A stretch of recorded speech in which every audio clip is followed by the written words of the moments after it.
മാസപ്പടി കേസിൽ ടി.വിനെ ഉടൻ ചോദ്യം ചെയ്യില്ല. വെള്ളിയാഴ്ചത്തെ ഹൈക്കോടതി വിധി വന്ന ശേഷം തീരുമാനമെടുക്കാനാണ് ഇഡിയുടെ നീക്കം. CMRLനെതിരെ തുടർ നടപടി വിലക്കിയിരുന്നെങ്കിലും മറ്റു പ്രതികൾക്കെതിരെ തുടർ നടപടി കോടതി വിലക്കിയിരുന്നില്ല. സിബി ജോസഫ് കൊച്ചിയിൽ നിന്ന് വിവരങ്ങൾ നൽകും. സിബി, ഇന്നലെ ഹൈക്കോടതി വ്യക്തമാക്കിയത് CMRLുമായി ബന്ധപ്പെട്ട ഹർജിയിലാണ് വെള്ളിയാഴ്ച അന്തിമ ഉത്തരവ് അല്ലെങ്കിൽ ഒരു വിധി വരുന്നത് വരെ തന്നെ തുടർ നടപടികൾ പാടില്ല എന്നായിരുന്നു ഹൈക്കോടതി പറഞ്ഞിരുന്നത്. പക്ഷേ അത് CMRLന് മാത്രമായിരുന്നു ബാധകം. മറ്റുള്ള ആളുകളുടെ കാര്യത്തിൽ കോടതി അത്തരം പരാമർശങ്ങൾ നടത്തിയിരുന്നില്ല. പക്ഷേ എന്നിട്ടും കാത്തുനിൽക്കാനാണോ ഇഡിയുടെ തീരുമാനം?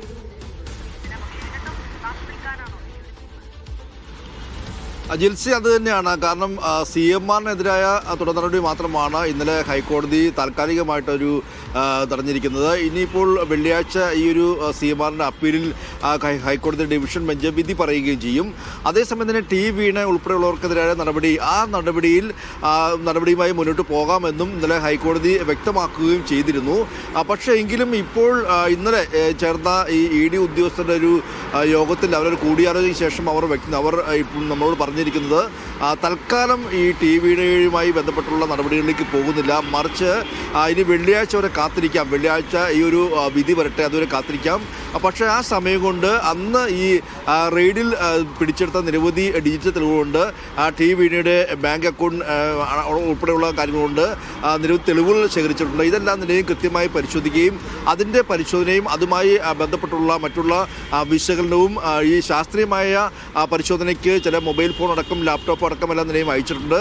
അതിൻ്റെ പരിശോധനയുമായി ബന്ധപ്പെട്ടുകൊണ്ട് മുന്നോട്ട് പോവുക എന്നുള്ളതാണ് ഇപ്പോൾ ഇഡി ഉദ്യോഗസ്ഥർ ഇപ്പോൾ എടുത്തിരിക്കുന്ന ഒരു തീരുമാനം. അത്തരത്തിൽ പരമാവധി തെളിവുകൾ ശേഖരിക്കുക എന്നുള്ളതാണ് ഇപ്പോൾ ഇഡി ഉദ്യോഗസ്ഥർ വ്യക്തമാക്കുന്നത്. അതുകൊണ്ട് തന്നെ ഉടൻ തന്നെ ടി.വിയുമായി ബന്ധപ്പെട്ടുള്ള ചോദ്യം ചെയ്യലിലേക്കോ സമൻസ് അയക്കുന്നതിലേക്കോ പോകുന്നില്ല എന്നുള്ളതാണ് ഇപ്പോൾ ഇഡി അറിയിച്ചിരിക്കുന്നത്. അതേസമയം തന്നെ ഈ കേസുമായി ബന്ധപ്പെട്ടുകൊണ്ട് ഈ ഇഡി ഉദ്യോഗസ്ഥരെ ആക്രമിച്ച കേസുണ്ട്. ഈ കേസിൽ കക്ഷി ചേരാനുള്ള ഒരു തീരുമാനം കൂടി അത്തരത്തിലൊരു ആലോചന കൂടി ഇഡി ഇപ്പോൾ മുന്നോട്ട് വയ്ക്കുന്നുണ്ട്. അതുമായി ബന്ധപ്പെട്ടുകൊണ്ട് ഡയറക്ടറേറ്റിന് മറ്റും അനുമതി തേടേണ്ടതുണ്ട്. പക്ഷേ ഇതിൽ ഏറ്റവും പ്രധാനമായും ഈ ഇഡിയെ ആക്രമിച്ച കേസെല്ലാം തന്നെയും CPM പ്രവർത്തകരുണ്ട്. പ്രവർത്തകർ ഇവരൊക്കെ ഈ ആക്രമിച്ച കേസിൽ പ്രതികളെയൊക്കെ CPM പ്രവർത്തകർ വന്ന് കണ്ട സാഹചര്യമുണ്ട്. അതുകൊണ്ട് തന്നെ ഇവർക്കെതിരായ കേസിൽ ശക്തമായി മുന്നോട്ട് പോകാനും ഈ കേസിൽ വേണമെങ്കിൽ കക്ഷി ചേരാനും ഇപ്പോൾ ഇഡി തീരുമാനിച്ചിരിക്കുകയാണ്. എന്തായാലും നിലവിൽ ഇപ്പോൾ ടി.വിനെ ഉൾപ്പെടെയുള്ളവർക്കെതിരായി പെട്ടെന്നുള്ളൊരു മുന്നോട്ടുള്ള മറ്റൊരു സമൻസ് അയക്കലോ ചോദ്യം ചെയ്യലിലേക്ക് പോകേണ്ടതില്ല എന്നുള്ള തീരുമാനത്തിലേക്ക് ഇഡി എത്തുകയാണ്. ഈ വെള്ളിയാഴ്ച വരെ കാത്തിരിക്കാമെന്നുള്ളൊരു തീരുമാനത്തിലേക്കാണ് ഇപ്പോൾ ഇഡി എത്തിയിരിക്കുന്നത്. ജിൽസി.